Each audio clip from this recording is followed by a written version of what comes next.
अस्सलाम वालेकुम नाज़रीन, अवां ॾिसी रहिया आहियो प्रोग्राम इसहाक कोलाची सां गॾु। नाज़रीन, पंजाब ऐं ख़ैबर पख्तूनख्वा जे मुख़्तलिफ़ इलाइक़नि में बरसाति जेका आहे तबाही मचाए छॾी आहे। ख़ासि तौर ते पंजाब जा मुख्य शहर यानी लाहौर ऐं फैसलाबाद, उन खां अलावा ॿिया केतिरा ई इलाइक़ा जेके आहिनि उहे पाणी हेठि अची चुका आहिनि। रोडनि रस्तनि ते पाणी बीहिजी वियो आहे। पर ॿिए तरफ़ ख़ैबर पख्तूनख्वा जे मुख़्तलिफ़ इलाइक़नि में बि पाणी रोडनि रस्तनि ते बीहिजी वियो आहे। ऐं उन खां अलावा जेका पंजाब हुकूमत जी जेका गवर्नेंस आहे या जेका ख़ैबर पख्तूनख्वा जी गवर्नेंस आहे उहा असांखे वाज़े सबूत ॾिए थी पई त उन्हनि उते बहितर या छा डिलीवर कयो आहे। ख़ासि तौर ते कराची में जॾहिं बरसाति थिए थी, ज़ाहिर सिंध हुकूमत ते तनक़ीद थिए थी ऐं इन मां ॿी का बि दोहराए नाहे, तनक़ीद थियणु खपे। ज़ाहिर आवाम खे तनक़ीद करण जो राइट आहे, पर सवाल इहो पैदा थिए थो जेकॾहिं कराची में बरसाति थिए थी ऐं रोडनि रस्तनि ते पाणी बीहे थो त पोइ तनक़ीद थिए थी, पर जॾहिं लाहौर में या पंजाब जे मुख्य इलाइक़नि में जॾहिं बरसाति थिए थी त उते तनक़ीद छो नथी थिए? उते पॉलिटिकल पार्टीज़ छो नथियूं तनक़ीद कनि? उते जेके नामवर अदीब आहिनि, जेके नामवर सहाफ़ी आहिनि, जेके लेखक आहिनि, जेके पाण खे वॾा वॾा एनालिस्ट सॾाईंदा आहिनि, उहे हिते छो ख़ामोश आहिनि? माना इहो छा खुलो तज़ाद त न आहे? कराची में बरसाति थिए थी, तनक़ीद थिए थी, थियणु खपे, पर पंजाब में जॾहिं थिए थी त उते बि तनक़ीद थियणु खपे। पंजाब जे मुख़्तलिफ़ इलाइक़नि में तव्हां फुटेजिस ॾिसो त उते सूरत हाल अहिड़ी आहे जो रोडनि रस्तनि ते पाणी बीहिजी वियो आहे। ऐं उन हवाले सां पंजाब हुजे या ख़ैबर पख्तूनख्वा हुजे, ऐं उन हवाले सां अॼु बि जेका पीपल्स पार्टी अॻवान आहे शाज़िया मरी साहिबा, उन्हनि पारां तनक़ीद बि कई वई आहे पंजाब हुकूमत मथां, ऐं ख़ासि तौर ते मरियम नवाज़ साहिबा पारां हिकु ॾींहुं पहिरियां तनक़ीद कई वई। इनडायरेक्टली इशारनि में उन्हनि तनक़ीद कई, नालो वाज़े न खयो लेकिन इशारनि मां तनक़ीद कई त जेके पंहिंजी कारकर्दगी या जेको रोडनि रस्तनि जो पाणी आहे उहो नथा कढे सघनि, उहे आज़ादु कश्मीर में छा कंदा? त ज़ाहिरा तनक़ीद पहिरियां मरियम नवाज़ साहिबा कई, तुंहिंजो रद्द अमल अॼु पीपल्स पार्टी अॻवान शाज़िया मरी साहिबा कई। पर सवाल इहो पैदा थिए थो, कराची हुजे, लाहौर हुजे, इस्लामाबाद हुजे या कहिड़ो बि शहर हुजे, जॾहिं बारिश थिए थी उनजो सिस्टम छो न आहे? असां वटि अहिड़ो सिस्टम छो न आहे जेकॾहिं बरसाति थिए थी उन दौरान पाणी जो को निकाल हुजे या हलंदड़ बरसाति दौरान को सिस्टम हुजे, को ड्रेनेज जो सिस्टम हुजे जीअं पाणी निकाल थिए। बरसाति थिए थी, जॾहिं बरसाति ख़तमु थिए थी उन खां पोइ पाणी वेंदो आहे, लेकिन पहिरियां जेका लाहौर हुजे या कराची हुजे उन मां रोडनि रस्तनि ते पाणी बीहिजी वेंदो आहे। जेका शहरनि जी ज़िंदगी आहे उहा मफ़लूज थी वञे। उन ते पाण ॻाल्हि ॿोल कंदासीं। उन खां अलावा पाण इहो बि ॻाल्हि ॿोल कंदासीं त जेका बरसाति आहे उन्हनि जी अॻिते जी छा एक्सपेक्टेशन आहे, छा सुभाणे बरसाति थींदी, ऐं जेकॾहिं पंजाब ऐं ख़ैबर पख्तूनख्वा पोइ छा सिंध में बि बरसाति थियण जा इम्कान आहिनि? ऐं उन खां अलावा मौसमियाती तब्दीली जो केतिरो असर रसोख़ आहे बरसातुनि में? उन ते बि पाण ॻाल्हि ॿोल कंदासीं। ऐं पाण खे प्रोग्राम में ज्वाइन कयो आहे सीनियर सहाफ़ी, सीनियर तर्ज़िया निगार सिद्दीक़ साजिद साहब। सिद्दीक़ साजिद साहब, बहुत शुक्रिया शो में ज्वाइन करने के लिए। सिद्दीक़ साजिद साहब, कैसे देख रहे हैं सूरत हाल को?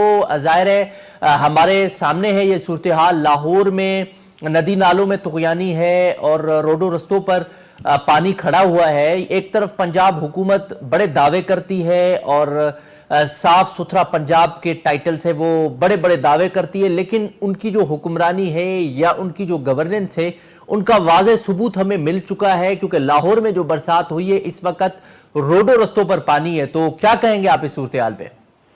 जी बहुत शुक्रिया। ये आपकी बात दुरुस्त है कि पंजाब के मुख्तलिफ इलाकों में जो बारिश का सिलसिला शुरू हुआ, जो कि जारी है, उसकी वजह से जो पंजाब हुकूमत की या सुथरा पंजाब की जो कारकर्दगी है वो खुलकर सामने आई है। और वो इस सूरत में सामने आई है कि सड़कों के ऊपर जो है वो पानी खड़ा हुआ है, नदी नालों में तुग़यानी है, जो गलियां हैं वो भी पानी से भरी हुई नजर आ रही हैं। तो ये एक, हालांकि वो जब बारिश रुकती है तो पानी निकल तो जाता है, लेकिन जो एक बारिश के दौरान निकासी होनी चाहिए पानी की, वो उस तरह हमें नजर नहीं आ रही। हालांकि मरियम नवाज ने जो दावे किए, जो उनके इक़दामात हैं, जो वो बजट की बात करती हैं, इतने अरबों रुपए लगा दिए, सुथरा पंजाब की टीमें हर जगह पे मौजूद हैं, तो वो फिर गुजरात हो, लिया हो, गुजरांवाला हो, सियालकोट हो, तो ये चीजें तो आप मीडिया पे देख रहे हैं, हम भी देख रहे हैं, नुमाइंदगान भी चीजें भिजवा रहे हैं कि इन बारिशों की वजह से जो निकासी आपका एक इशू है वो मौजूद है। और उसके साथ साथ फिर ज़ाहिर है पानी खड़ा होने की वजह से लोगों को गुजरने में मुश्किलात होती हैं, कई कई घंटे जो है वो ट्रैफिक का मसला भी बना रहता है। तो ये इश्यूज हैं यहाँ के ऊपर, और ये सिर्फ सिंध को इल्ज़ाम देना कि सिंध में सड़कें टूटी फूटी हैं और करप्शन का वसाइल करप्शन की नज़र हो जाते हैं, वो उनका एक सियासी बयान। वो ज़ाहिर है आजकल पीपल्स पार्टी और नून लीग जो है वो इलेक्शन लड़ रहे हैं आज़ाद कश्मीर में, तो एक दूसरे पे वो मज़ीद इल्ज़ामात जो हैं वो लगाएंगे। लेकिन जहाँ तक जो है वो बारिशों की बात है और बारिशों की वजह से होने वाले नुकसानात की बात है, नदी नालों में तुगयानी आने वाली बात है, तो वो इस वक्त जो है वो आप बिल्कुल उसका जो आप चीज़ें मीडिया पे देख रहे हैं वो दुरुस्त हैं। वो चीज़ें लोगों को मुश्किलात हैं, पानी की जो निकासी है और उसके बाद ज़्यादा पानी खड़ा हो जाता है, बीमारियां फैलती हैं, और फिर जब इसमें वक्त लगता है तो ट्रैफिक का जाम होना, लोगों को गुजरने में मुश्किलात होना, वो इशू दरपेश है। अच्छा सिद्दीक साजी साहब, ये भी बड़ा अहम सवाल पैदा होता है कि एक तरफ कराची में बरसात होती है और जाहिर है जैसे आपने बड़ी अच्छी बात की कि जब बारिश ख़त्म होती है या बारिश थम जाती है फिर तो जो नदी नालों में जो पानी होता है वो चला जाता है, उसका निकाल तो हो जाता है, लेकिन दौरान जब बारिश होती है तो फिर पानी वहां पे खड़ा होता है, उनका कोई प्रॉपर सिस्टम नहीं होता। और ये लाहौर की भी वही सूरत हाल है, इस्लामाबाद की और दीगर अजला की भी वही सूरत हाल है। लेकिन जब बारिश कराची में होती है तो फिर हमारा मीडिया भी कवर करता है, फिर तनकीद भी होती है। ठीक है, तनकीद भी बजा है, होनी चाहिए, लेकिन ये दोहरा मयार नहीं है कि लाहौर में बारिश हो रही है तो फिर कुछ भी नहीं होता, लेकिन अगर बारिश कराची में हो रही है तो फिर तूफान बर्पा हो जाता है। देखिए, अब इतना कोई ज्यादा फर्क नहीं है। अब मैं आपकी बात से कोई ज्यादातर इत्तेफाक तो नहीं करता, लेकिन एक बात है कि अब वो चीजें नहीं हैं। अब दिखाते हैं लोग, लाहौर का भी दिखा रहे हैं, ऐसी बात नहीं है। वो जिस तरह की आप बात कर रहे हैं, मैं आपका इशारा समझ गया हूं कि जो बड़े बड़े चैनल्स हैं वो घंटों लगे रहते हैं कराची के ऊपर। कराची एक बड़ा शहर है, बल्कि कराची आप समझ लें कि एक पूरा सूबा ही है एक तरह का, जितनी कराची की माशाल्लाह आबादी है। तो वो फुल फ्लैज एक तरह का सूबा है। वहां पे सिस्टम जो हैं वो आपको भी पता है, जितने हिस्सों में उसको तकसीम किया गया, जितने उसके अजला हैं। अब वहां पे 24-25 सीटें हैं कौमी असम्बली की, सूबाई असम्बली की, इतनी ज्यादा सीटें हैं, तो बहुत बड़ा शहर है। तो उसका मुवाजना जो है वो लाहौर से करना, तो वो मेरे नहीं ख्याल के दुरुस्त है। वो लाहौर की भी आबादी 1.5 करोड़ के करीब तो हो गई है, लेकिन ज़ाहिर कराची से तो वो छोटा ही है। तो वहां पे जो इंतजामात हैं, जो चीजें की जा रही हैं, लेकिन अगर आप ये मैं आपको बात बता देता हूं कि अगर अंदरून लाहौर, यानी कि जिस तरह अंदरून सिंध का इलाका है, इस तरह अंदरून लाहौर की अगर हम बात करें, वहां पर वही सेम इशू हैं जो कराची के इशू हैं। वहां पर पानी भी खड़ा है, जौहर बने हुए हैं, गंदगी फैल गई है, लोगों को मुश्किलात हैं, और पानी कई कई दिन खड़ा रहता है, निकासी आपके बड़े मसाइल हैं। लेकिन एक हद तक जो है वो उसको मीडिया दिखाता है। हालांकि वो जो मैं अगर अब ये बात मुझे नहीं पता करनी चाहिए नहीं, लेकिन चूंकि आपका प्रोग्राम है, आप बेहतर तरीके से आप भी इस बात को समझते हैं कि ज़ाहिर है फिर जब मीडिया की कंपेन दी जाएगी, इश्तहारात दिए जाएंगे, सीधी सी बात है, चाहे वो सिंध हुकूमत दे या पंजाब हुकूमत दे, तो फिर कौन से मीडिया हाउस की जरूरत होगी कि वो इस तरह की चीज़ों को वो दिखाए। वो फिर उसी हद तक ही दिखाते हैं कि वो अगर एक चैनल दिखाना शुरू करता है तो फिर दूसरे भी उसके पीछे शुरू हो जाते हैं। तो वो ये भी एक तलख हकीकत है। तो ये हमें सोचना चाहिए, लेकिन बात आपकी जो है उस हद तक मैं कहूँ कि ज़ाहिर है कराची का मुआवजना लाहौर से उस अंदाज में करना, मैं इस चीज़ को बिल्कुल किसी वो सुबाइयत की नज़र से या उस अंदाज से नहीं बात कर रहा। मैं मेरिट पे बात कर रहा हूँ कि कराची बहुत बड़ा शहर है, उसको एक जो मेयर है वो कंट्रोल नहीं कर सकता कि सारे के सारा उस मेयर से आप उम्मीद लगा लें तो 3-3.5 करोड़ की आबादी के हर शख्स के पास जो है वो पहुंच जाए। और फिर दूसरी बात यह है कि वसाइल जितने हैं उन लोगों के पास उन्होंने उसी हिसाब से वहां पे अखराजात करने हैं। लाहौर में जहां तक बात है तो लाहौर में तो सूबाई हुकूमत के भी जो है वो होते हैं, अखराजात होते हैं। और फिर आपको पता है कि हमारे वज़ीर आज़म का ताल्लुक भी लाहौर से है, वफाक भी पैसे जो है वो लगाता है।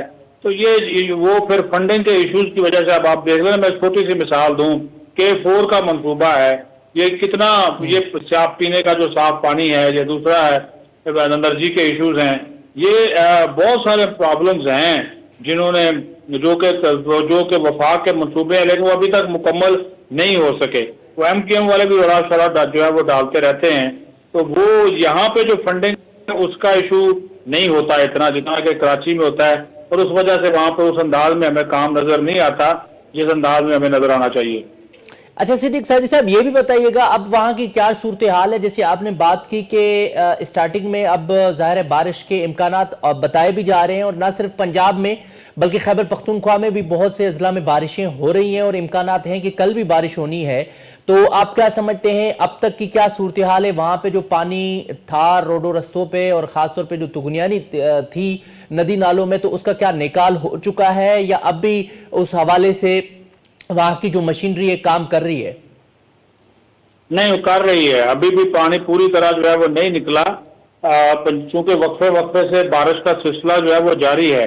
पंजाब ऑलमोस्ट पूरे पंजाब में ये सूरत हाल है कि जितने भी बड़े शहर है वहां पे बारिश हो रही है, और उसकी वजह से जो है वो जो टीमें हैं वो आती तो हैं वो सुथरा पंजाब की, तो वो जिसका नाम दिया हुआ है, लेकिन ज़ाहिर है हर एक के पास उस तरह की मशीनरी नहीं है कि फौरी इमीडिएट पानी निकाला जाए, उसमें वक्त लगता है। और ये मुश्किल मैंने पहले भी आपको बता दी कि ये ज़ाहिर है पूरा लाहौर जो है वो पूरा पंजाब नहीं है, पंजाब के जो दीगर शहर हैं वहाँ पे इशूज हैं, मशीनरी की भी हैं, अफरादी कुव्वत के भी हैं, तो कोशिश तो ये करते हैं कि वहाँ से पानी जो है वो निकाला जा सके, लेकिन अभी चूंकि बारिश जो है वो मुसलसल वक्फे वक्फे से हो रही है, तो जब तक वो बारिश मुकम्मल तौर पर रुक ना जाए उस वक्त तक वो पानी जो है वो जगह जगह पे हमें जो है वो खास तौर पर जो नशेबी इलाके हैं वहां पर हमें खड़ा हुआ नजर आता है। और बाज लाहौर के ऐसे इलाके जहाँ पे हाउसिंग सोसाइटीज बनी हुई हैं वहां पर तो अगर आप नजर दौड़ाएं तो वो हाउसिंग सोसाइटी की सोसाइटी डूबी हुई है, क्योंकि वहां पे वो नशेबी इलाके में पाई जाती है, तो पानी जरा ऊपर से जब नीचे की तरफ आता है तो वो पूरी की पूरी सोसाइटी डूब जाती हैं, तो वो भी एक इशू है। तो अगर हम कहें कि सब अच्छा है या बड़ा जनाब बहुत सी जनाब ये हो गई है, ये सूरत हाल बेहतर है, तसल्ली बख्श है, ऐसा बिल्कुल नहीं है। इश्यूज हैं, मसाइल हैं, और जैसे जैसे बारिश होती है तो फिर इनकी जो कारकर्दगी है वो भी खुलकर सामने आ जाती है कि ये किस पानी में है। अच्छा ये भी बताइएगा सर, ये जाहिर है ये सूरत हाल हमारी सामने है, और जाहिर है आज़ाद कश्मीर की जैसे आपने बात की इलेक्शंस भी हो रहे हैं, तो पॉलिटिकल पार्टीज जो हैं वो आपस में जाहिर है स्टेटमेंट्स दे रही हैं। आज शाज़िया मरी साहिबा ने भी पंजाब हुकूमत पे बहुत ज़्यादा तनकीद की है, और पंजाब हुकूमत मुसलसल सिंध हुकूमत पे भी तनकीद करती रही है। पॉलिटिकल सब कुछ चलता रहता है, लेकिन आप एज ए सहाफ़ी, एज ए जर्नलिस्ट सूरत हाल को कैसे देख रहे हैं? ये जो हुक्मरानों के दावे हैं उसमें चाहे सिंध हुकूमत हो चाहे पंजाब हुकूमत हो, आप एज ए जर्नलिस्ट कैसे देख रहे हैं? क्या वाकई तौर पे वो प्रैक्टिकली डिलीवर कर रहे हैं, या ये सिर्फ दावे के दावे हैं चाहे पंजाब हुकूमत हो या सिंध हुकूमत हो? नहीं, ये दावे हैं। मैं इसमें कोई जो देखें, अगर आप मैं जनरल बात करता हूं, देखें अगर परफॉर्मेंस होती, अगर लोगों को रिलीफ मिला होता तो लोग इस तरह चीखते चलाते नहीं। आपके मुल्क में ये खुद हुकूमती दादोशुमार हैं, गुर्बत बड़ी है, बेरोजगारी बड़ी है, महंगाई बड़ी है, तेल की कीमतें रोजाना तय हो रही हैं, और इन रोजाना की बुनियाद पर होने वाली तेल की कीमतों की वजह से आवाम जो है वो शदीद परेशानी का शिकार हैं। अब एक छोटी सी मिसाल है, घरेलू इस्तेमाल की जो चीज है टमाटर, वो 400 से 500 रुपए किलो तक जा पहुंची है, कोई पूछने वाला नहीं है, कोई चेक एंड बैलेंस नहीं है। अब आप पिछले दिनों आपने कराची में देखा आटे का कितना बहरान हुआ, सबसे ज्यादा कराची में आटा और गंदम महंगी होगी पूरे मुल्क में। क्या सिंध में गंदम पैदा नहीं होती है? क्या पंजाब नहीं होती? अच्छी बम्पर क्रॉप हुई, तो क्यों सिंध और पंजाब दोनों वफाक से कह रहे हैं कि पास को हमें गंदम दे? इनके पास जो गंदम थी वो कहाँ गई? वो सवाल तो पूछने वाला है। क्या इन्होंने फ्लावर मिल्स को बेच दी? ये देखें, परफॉर्मेंस के ऊपर सवाल हम किसी को एक को नहीं के सर्टिफिकेट दे दे कि वो अच्छा है वो बुरा है। परफॉर्मेंस की अगर आप बात करें ओवरऑल हुकूमत की, चाहे वो सिंध हुकूमत है, पंजाब हुकूमत है या वफाकी हुकूमत है, वो परफॉर्मेंस ठीक नहीं है, वो अवामी तवक्कुआत के मुताबिक जो है वो परफॉर्मेंस नहीं है, और अवाम उससे खुश भी नहीं है। और इनके अपने लोग, अब इन हुकूमतों के अपने लोग जो है इसके ऊपर तनकीद कर रहे हैं। देखिए, आप जो आज़ाद कश्मीर में सियासी बुनियादों के ऊपर सियासी नारा जो मर्जी अवाम को दे दें, जमीन के ऊपर क्या हो रहा है वो नहीं है, वो हमें नजर नहीं आ रहा। जो जमीन के ऊपर हो अवाम जो है वो फायदा हो, या अवाम इनकी तारीफ करें। बिल्कुल नहीं करते। अभी जिस तरह मैंने ये कहा कि आज रात अगर ये मुज़ाकरात कामयाब ना हुए पेट्रोल पंप मालकान के, अभी उनकी मीटिंग हो रही है, वैसे उनको आज दोबारा बुलाया है, तो वो अगर कामयाब नहीं हुए, पेट्रोल पंप बंद हो गए, तो आप अभी देखें कि नया बहरान खड़ा हो जाएगा। हम पहले ही बहरानों का शिकार हैं। हम पहले ही सिंध, खैबर पख्तूनख्वा, बलोचिस्तान, आज़ाद कश्मीर में जो वाकयात हैं, जो सूरत हाल है, वो आपके सामने है। अमन और अमान की सूरत हाल आपके सामने है। लोग तो बेचारे 2 वक्त की रोटी को तंग हुए पड़े हैं, और इन लोगों को इस तरह तवज्जो देनी चाहिए जो कि ये नहीं देते। अगर ये इस तरह तवज्जो दें, सूरत हाल को संभालने की कोशिश करें, तो अवाम फिर क्यों चीखें। लेकिन मैं, आप सोशल मीडिया उठा के देख लें, कौन खुश है इस हुकूमत की कारकर्दगी से। मैं ये इसमें पीपल्स पार्टी को बरिए जुमा करार नहीं देता। वो ज़ाहिर सिस्टम का हिस्सा है, वो वफाकी हुकूमत के इत्तेहादी हैं। ना वो निकलते हैं सीधे तरीके से, ना वो सीधे तरीके से, जहां वो उनका मतलब होता है उनकी मुखालफत कर देते हैं, लेकिन जब कानून साजी होती है उनकी हिमायत भी कर देते हैं। ये माजरत के साथ जो सियासत के अंदर एक मुनाफकानापन है ना, चाहे वो कोई भी बात हो, वो मुनाफकत जो है वो अवाम को बड़ी महंगी पड़ती है। आप अपने सियासी फायदे के लिए इकट्ठे हो जाते हैं, सियासी फायदे के लिए एक दूसरे के ऊपर तनकीद भी करते हैं, लेकिन शाम को आप फिर इकट्ठे चाय पी रहे होते हैं, इकट्ठे खाना खा रहे होते हैं। तो किसको बेवकूफ बनाते हैं? अवाम को बेवकूफ बनाते हैं जिनसे वोट लेते हैं। ये वो सच्ची बातें हैं जिसकी वजह से, क्योंकि हम अवामी लोग हैं, अवाम में रहते हैं, खुद अवाम चीजों का जो है वो फेस करते हैं। तो ये तमाम तरह जो सूरत हाल है वो अगर आप इसको देखें, आपके सामने है, तो ये ओवरऑल अवाम को फायदा देने वाली कोई बात नहीं है। हाँ, अपने फायदे के लिए अपनी तनख्वाह भी बढ़ा लेंगे, मराहत भी बढ़ा लेंगे, और उसके बाद जनाब अपने अलाउंसेस भी बढ़ा लेंगे, टीएडीए भी बढ़ जाएगा। लेकिन जब अवाम की बारी आएगी तो कहते हैं किफायतशारी करो, बचत करो, गाड़ियां बंद कर दो, मोटरसाइकिलों पे आओ, बसों पे आओ। वो तो बेचारे अवाम पहले ही इतने शदीद मुश्किलात का शिकार हो गए हैं कि गाड़ी वाला साइकिल पे आ गया और साइकिल वाला बसों पे आ गया।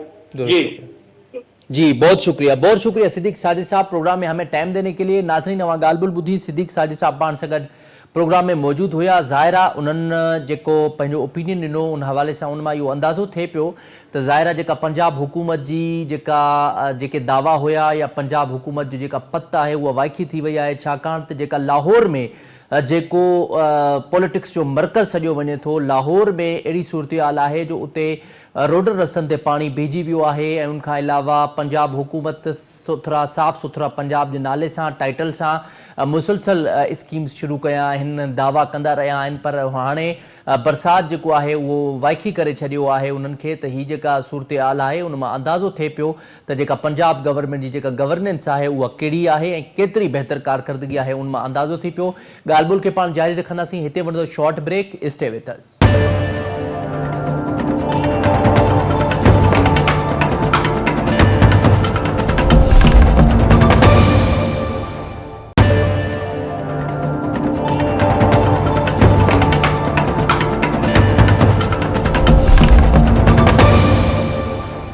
वेलकम बैक नाज़रीन, पाण ॻाल्हि ॿोल करे रहियो हुआसीं पंजाब ऐं खैबर पख्तूनख्वा में ऐं जेका बरसाति थिए पई, अनएक्सपेक्टेड रेन्स, ऐं ख़ासि तौर ते मौसमियात जेको खातो आहे उन्हनि पारां बि अक थी कई वई आहे बरसातुनि जी। अव्हांखे यादि हूंदो कुझु टाइम पहिरियां वज़ीर आज़म शहबाज शरीफ़ साहब भी रेन एमरजेंसी के हवाले से इदारनि खे अलर्ट किया हुयो त जेके एमरजेंसी थींदी रेन उनमें जेके इदारा आहिनि उहे मुतहरिक रहनि ऐं ख़ासि तौर ते को भी अहिड़ो अणवणंदड़ जेको वाक़ियो थिए उन हवाले से कदम खणनि। उनखां अलावा पाण पहिरें पार्ट में ॻाल्हि ॿोल कईसूं त जेका बरसाति आहे उहा अञा एक्सपेक्टेड आहे ऐं ख़ासि तौर ते पंजाब ऐं लाहौर में छा सूरत हाल आहे। ऐं हाणे पाण ॻाल्हि ॿोल कंदासीं जेके अनएक्सपेक्टेड रेन्स आहिनि या जेके असां वटि जेको मौसमियाती जो अमल दख़ल आहे उहो केतिरो आहे, ख़ासि तौर ते जेको माहौलियात आहे उन मां केतिरो बरसातूं थियनि पियूं ज़ाहिरा ऐं बरसातुनि जो केतिरो उन्हनि मां अमल दख़ल आहे जेका मौसमियाती तब्दीली जे करे अनएक्सपेक्टेड रेन्स थियनि थियूं या कुझु एक्सपेक्टेशन इहे बि आहे। ऐं इएं बि जेके क्लाइमेट एक्सपर्ट्स आहिनि दावा कनि पिया त कुझु अहिड़ा ग्लेशियर्स आहिनि जेके पघड़जणु शुरू थी विया आहिनि ऐं ईंदड़ कुझु वक़्त में ॿुड जा पिण इम्कानात आहिनि। उन्हनि ते पाण ॻाल्हि ॿोल कंदासीं। पाण खे प्रोग्राम में जॉइन कयो आहे नासिर पामर साहब जेके आहिनि माहौलियाती माहिर आहिनि, उन्हनि सां पाण ॻाल्हि ॿोल कंदासीं। नासिर पामर साहब, thank you very much for joining my show and welcome to biggest news channel of Sindhi language. मेहरबानी। Thank you. नासिर साहब, कीअं पिया ॾिसो अवां सूरत हाल खे, जेके हींअर बरसातूं थियनि पियूं, इन्हनि जो केतिरो इम्पैक्ट पवंदो असांजी मौसमियाती तब्दीली में? ऐं as you know, Pakistan is a victim country for climate change.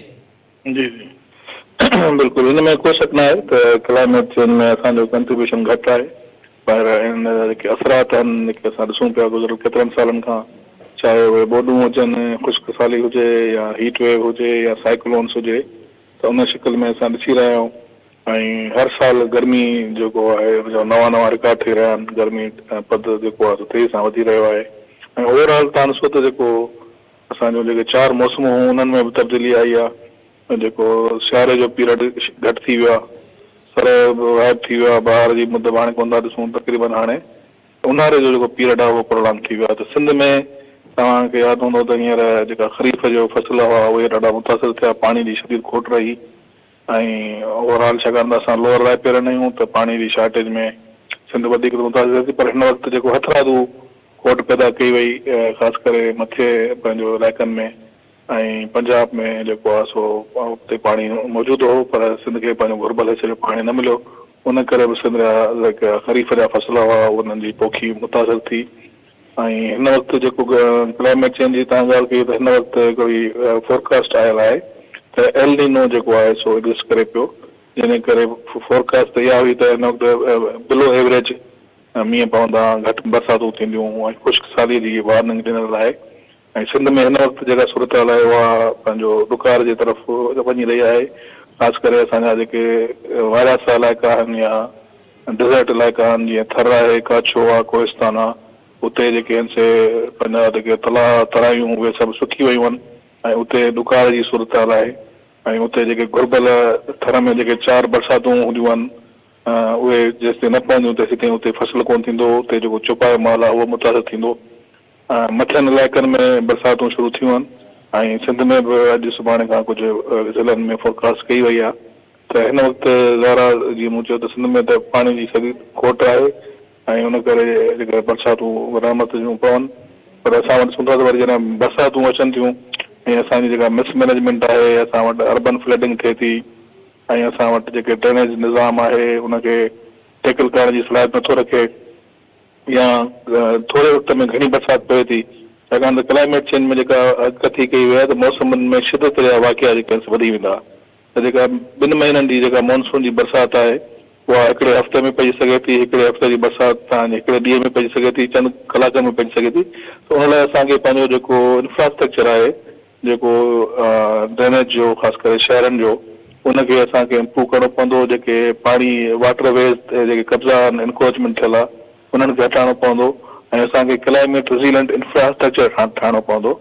ऐं हिन वक़्तु जेका सूरत हाल ॾिसूं पिया त असांखे बरसातुनि जे हवाले सां तयारी करणी पवंदी ऐं जेकॾहिं बरसातूं घटि थियूं पवनि बिलो एवरेज जीअं फोरकास्ट थियल आहे त असांखे ॾुकार खे मुंहुं ॾियण जे लाइ बि तयारी करणी पवंदी। त ॿिन्ही सूरत हाल जे हवाले सां असांखे प्रोएक्टिवली जेको आहे सो इंतज़ाम करणा पवंदा।